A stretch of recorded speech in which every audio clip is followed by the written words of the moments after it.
ရှင်ရောဟန်ဩဝါဒစာပထမဆုံးမှာဖတ်ရှုခြင်းရှေးဦးစွာဘုရားသခင်သည်ငါတို့ကိုချစ်တော်မူသဖြင့်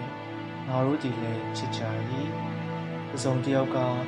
ငါသည်ဘုရားသခင်ကိုချစ်သည်ဟုဆိုပြီးမိမိညီကိုယ်ကိုမုန်းကြည့်လျင်ထိုသူသည်ပညာသူဖြစ်၏အဘယ်ကြောင့်ဆိုတော့မိမိမြင်မှုသည်ညီကိုယ်ကိုမချစ်တော်သူသည်အမြင်ဘူးသောဘုရားသခင်ကိုဤသို့ချစ်နိုင်မည်။ဘုရားသခင်ထံတော်မှာ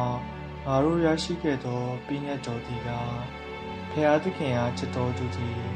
မိမိညီကိုယ်ကိုလည်းချစ်ရမည်ဖြစ်သည်။ယေရှုသည်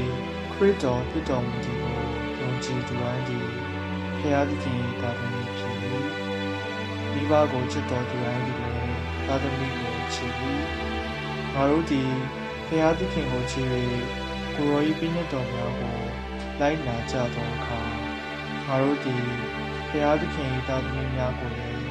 ချစ်ကြကြောင်းငါတို့သိကြ၏အကြောင်းမူကားဘုရားသခင်ကိုချစ်ခြင်းဆိုခြင်းမှာကိုယ်တော်၏ပညတ်တော်များကိုစောင့်ထိန်ခြင်းပင်ဖြစ်သည်